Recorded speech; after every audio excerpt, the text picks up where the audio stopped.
കൃഷിഭവന്റെ പരിധിയിൽ ഏറ്റവും നന്നായി പച്ചക്കറി കൃഷി ചെയ്യുന്ന കമ്മന ഭാഗത്തെ പൈലി ചേരാടി എന്ന കർഷകനെയാണ് നമ്മൾ ഇന്ന് പരിചയപ്പെടാൻ പോകുന്നത്. എടവ ഗ്രാമപഞ്ചായത്ത് എടവ കൃഷിഭവന്റെ പരിധിയിൽ വരുന്ന ഒരു കർഷകനാണ് ഞാൻ. ഒരു 10-30 വർഷമായിട്ട് പച്ചക്കറി കൃഷിയും കൊണ്ട് തന്നെ ഉപജീവനം കഴിയുന്ന ഒരു കർഷകനാണ്. എനിക്ക് വിവിധ ഇനം കൃഷികൾ നിലവിലുണ്ട്.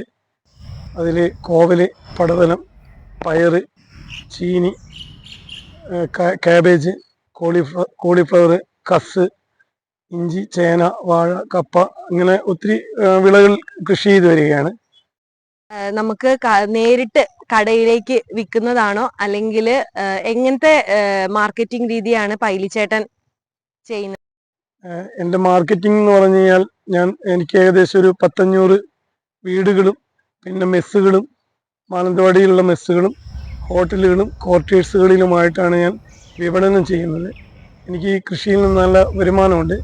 കാരണം എല്ലാവർക്കും ഒരു 60% മാർക്കറ്റിംഗ് കിട്ടുമ്പോൾ എനിക്കത് 99% മാർക്കറ്റിംഗ് കിട്ടുന്നുണ്ട്. കാരണം ഇത് ഞാൻ തന്നെ ഇടനിലക്കാരില്ലാതെ വിപണനം ചെയ്യുന്നതുകൊണ്ട് തന്നെ കൃഷി വളരെ ലാഭകരമാണ്. പിന്നെ ഇത് ഒരു 99% ഓർഗാനിക് രീതിയിലാണ് കൃഷി ചെയ്ത് വരുന്നത്. വിത്ത്, നടീല്, പരിചരണം എന്തൊക്കെ കൃഷി രീതികളാണ് പൈലിച്ചേട്ടൻ ഈ പച്ചക്കറി കൃഷിയിൽ ഒരുക്കുന്നത്? ഇതിൻ്റെ അകത്ത് ജീവാമൃതം, ഫിഷാമിൻ ആസിഡ്, പഞ്ചഗവ്യം, പിന്നെ ഈ വൃക്ഷായുർവേദം എന്ന് പറഞ്ഞ ഇലകളുടെ ഇലക്കഷായക്കൂട്ട്, കടലപ്പിണ്ണാക്ക്, ചാണകം പുളിപ്പിച്ച് ഒഴിക്കുന്ന രീതി, പിന്നെ മണ്ണിര കമ്പോസ്റ്റ്. ഞാൻ ഈ കൃഷികളുടെ വിളവെടുപ്പ് എന്ന് പറയുമ്പോൾ ഒരു 4 മണിയാകുമ്പോൾ സ്റ്റാർട്ട് ചെയ്യും. 4 മണിയാകുമ്പം തുടങ്ങിക്കഴിഞ്ഞാൽ ഒരു 10-11:30 ഒക്കെ ആകുമ്പോഴേക്കും എല്ലാം പറിച്ചു കഴിയും. പറിച്ചു കഴിഞ്ഞാൽ പിന്നെ എൻ്റെ വൈഫ് ഈ കാര്യത്തിലെല്ലാം വളരെ എന്നോടൊപ്പം തന്നെ നല്ല സഹകരിച്ച് ഞങ്ങൾ ഒരുമിച്ചാണ് കൃഷികളെല്ലാം ചെയ്തു വരുന്നത്. രാവിലെ പച്ചക്കറിപ്പണിയാണ് ഞങ്ങൾക്ക് നിത്യവും പച്ചക്കറിപ്പണിയാണ്. ഒരുപാട് വർഷങ്ങളായി ഞാൻ കണ്ട കാലം തൊട്ട് ഇങ്ങനെയാണ്. പിന്നെ എന്നും രാവിലെ തന്നെ എണിക്കും. 4 മണി ആകുമ്പോഴത്തേനും എണിക്കും. അത് കഴിഞ്ഞ് ഒരു 5:30 ആകുമ്പോഴത്തേനും പറമ്പിലോട്ട് കട്ട്ലേറ്റ് വെച്ച് ഇറങ്ങും.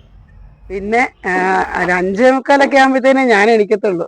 അത് കഴിഞ്ഞതിന് ശേഷം പിന്നെ പുള്ളി പറിച്ചുകൊണ്ട് വരുന്ന സാധനങ്ങളെല്ലാം ഞാൻ തൂക്കി കെട്ടി വെച്ച് കൊടുക്കും, വണ്ടിയെ കയറ്റി കൊടുക്കും. പിന്നെ അങ്ങനെ പുള്ളി കച്ചവടത്തിന് അങ്ങ് പോകും. ഉച്ച കഴിഞ്ഞിട്ടേ പോകത്തുള്ളൂ. രാവിലെ തൊട്ട് ഉച്ച വരെയും പറമ്പിൽ ഇങ്ങനെ ഓരോന്ന് ചെയ്യും. ഉച്ച കഴിഞ്ഞ് പോകും. അങ്ങനെ ഓരോ കാര്യങ്ങൾ, അങ്ങനെയാണ് ജീവിച്ചു പോകണത്.